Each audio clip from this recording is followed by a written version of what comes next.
সৰকাৰি চাকৰি নিশ্চয় বহুতৰে লাভ কৰিব মন যায় আৰু কেন্দ্ৰীয় চৰকাৰৰ চাকৰি হলে আৰু বেছি ভাল হয় বহুখিনি হা সুবিধা তাত প্ৰদান কৰা হয় স্যালাৰি বা আপোনালোকে যিমান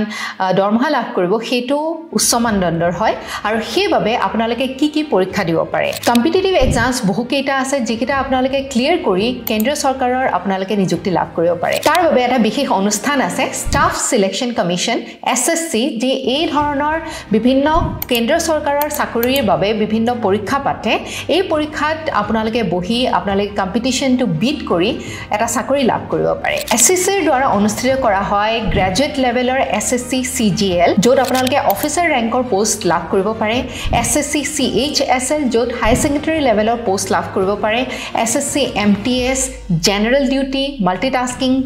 ষ্টাফ এই ধৰণৰ বিভিন্ন পোষ্টৰ কাৰণে এসএসসিয়ে বিভিন্ন এক্সামছ কণ্ডাক্ট কৰে আপুনিও যদি এই এসএসসিৰ পৰীক্ষা দি পেলাই এটা ভাল জব নিশ্চিত কৰিব বিচাৰিছে নিজৰ কাৰণে তেনেহলে কমেন্ট সেকশনত জনাব কোনটো পাৰ্টিকুলাৰ জবত আপুনি ইন্টাৰেষ্টেড হয়